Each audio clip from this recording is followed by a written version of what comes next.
IORA portal ઉપર જાઓ, IORA Gujarat ગવર્મેન્ટ.in, IORA લખશો એટલે એમાંથી બધા નહીં સિલેક્ટ કરતા કેટલાય IORA આવશે ભરતાવાળા, એમાંથી ગુજરાત ગવર્મેન્ટ.in વાળાને ટચ કરજો.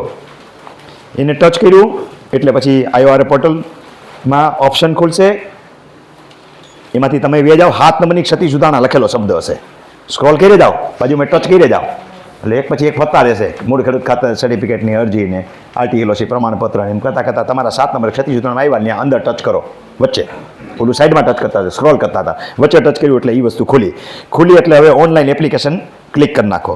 એટલે 7 નંબરની ક્ષતિ સુધારણાને ક્લિક કરી એટલે ઓનલાઈન હવે શેના બાબતે કરવી છે તો અરજીનો પ્રકાર છે કે હક સંબંધિત અરજી કરવા માટે. પ્રકાર શું છે? તમારો હક છે ને, હક સંબંધિત અરજીને તમે સિલેક્ટ કરી, એમાં નવી અરજી જ પસંદ કરવાની છે. પણ હવે પહેલાં કેપ્ચા નખાવશે, તાલુકો, જિલ્લો, ગામ, સર્વે નંબર પસંદ કર્યો એટલે તમારો મોબાઈલ નંબર નખાવશે, ઈમેલ ID નખાવશે, નાખ્યું એટલે પછી રિફ્રેશ કોડ નાખશો, ન આવ્યું હોય તો કોડ નાખો, કેપ્ચા આવ્યા, કેપ્ચા નાખ્યા, ન થયું પાછું રિફ્રેશમેન્ટ કરી પાછા કેપ્ચા નાખો એટલે બેમાં OTP જનરેટ થઈને આવશે. એ OTP ત્યાંથી મેળવીને અહીં પાછો OTP નાખો. OTP બધાને ખબર પડે ને, નંબરવાળો. આ અરજી કરાવતી વખતે ખાસ ધ્યાન રાખજો, ગામમાં અરજી કરાવતા ને તો OTPમાં કાંઈક ધોરું ન થઈ જાય એ ધ્યાન રાખજો. હાઈરે ઊભા રહીને ત્યાં જ અરજી કરવાની, ઘરે આવીને OTP માગે તો એ ધંધો નહીં કરતા, નહીંતર કેવો કે રમણીકભાઈને 3.5 દીધા ને ઓલો 3.5 લાખ લઈ ગયો. તો OTP કે કેપ્ચા નહીં કા તમારા જ હાલશે એ ધ્યાન રાખજો, એના નંબર નહીં નાખવા દેતા, એ ખાસ ધ્યાન રાખવાનું રેવન્યુ રેકર્ડમાં.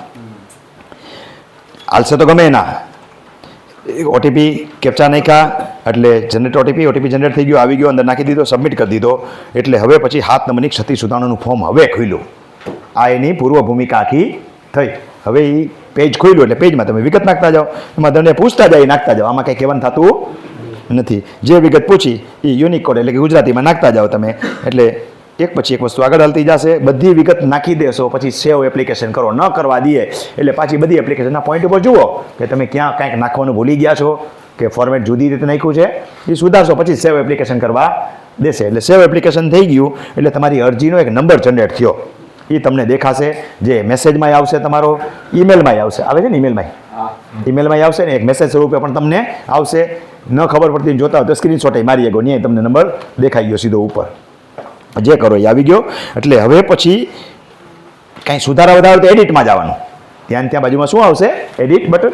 બંધ કરી દીધું હોય તો પાછું આમાં નામ આવો, IORA પોર્ટલ પર જાઓ, IORA લખો, પછી 7 નંબરની ક્ષતિ સુધારણા પસંદ કરો. હવે નવી અરજી પસંદ નહીં કરવાની, હવે ત્યાં અરજીને એડિટ કરવા માટે ત્યાં પસંદ કરી ગયો. પાછું બીજી વખત 4 કલાક પછી, 8 કલાક પછી, 4 દી પછી કરતા હો તો એ સિલેક્ટ કર્યું. હવે એડિટમાં જાઓ, જ્યાં ભૂલ છે, તમને ભૂલ રહી ગઈ છે એવું લાગે છે એ સુધારો, ભૂલ સુધાર નાખી પછી જે છે એ અપડેટમાં નાખી દો.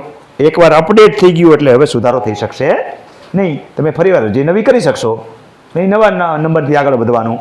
અપડેટ થઈ ગયું, હવે કન્ફર્મ આપી દીધું, કન્ફર્મ થઈ ગયું એટલે હવે પ્રિન્ટ કાઢવાની રહી. પ્રિન્ટ કાઢવા માટે દબાવ્યું એટલે તમારા ડાઉનલોડ ફોલ્ડરમાં પ્રિન્ટ આવી ગઈ. પ્રિન્ટ આવી ગઈ એટલે કમ્પ્યુટરવાળા પાસે ક્યાંય પણ જઈને પ્રિન્ટ કઢાવી લીધી, સહી કરીને પછી સ્કેન કરીને અપલોડ કરી, ડોક્યુમેન્ટ માંગ્યા હોય એ અપલોડ કરો, પછી આખું બંચ બનાવી અને જેમ આપણે શીખવાડ્યું છે એ પ્રમાણે જઈને છે તે વિભાગમાં આપી આવો.